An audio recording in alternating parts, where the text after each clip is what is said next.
It's a food program that helps families feed their kids during the summer when children don't have access to school meals. But as I was digging into the Sunbucks EBT program, I discovered fraud that came from within. Let me break this down. These are Sunbucks EBT cards, part of a program facilitated through the California Department of Social Services. Each eligible child, usually from lower-income families, receives $120 in food benefits.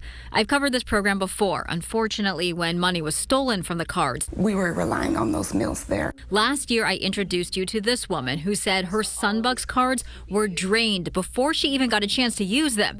She found out her 3 cards were used online at Walmart's in Texas. We were really looking forward to having the cards because normally the kids went to school, they had their breakfast and their lunch, but while they weren't in school, it's a little bit more difficult. At the time, I asked the Department of Social Services how much fraud there was connected to these cards. A spokesperson told me they didn't have specifics because the program was new, so I followed up this year.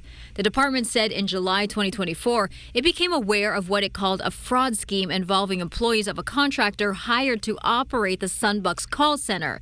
507 Sunbucks cards were part of this data breach. Families were notified through this letter, which said the employees improperly accessed case information, including the child's name, address, birth date, card number, and EBT account number. According to the department, the contractor involved was the Foundation for California Community Colleges. I reached out to the organization. A spokesperson said the employees were fired and law enforcement was notified. There were no additional incidents. $60,840 in funds was reimbursed to families paid for by the contractor. The Department of Social Services told me of the more than 5.6 million cards issued in 2024, that was it. There was no other identified fraud.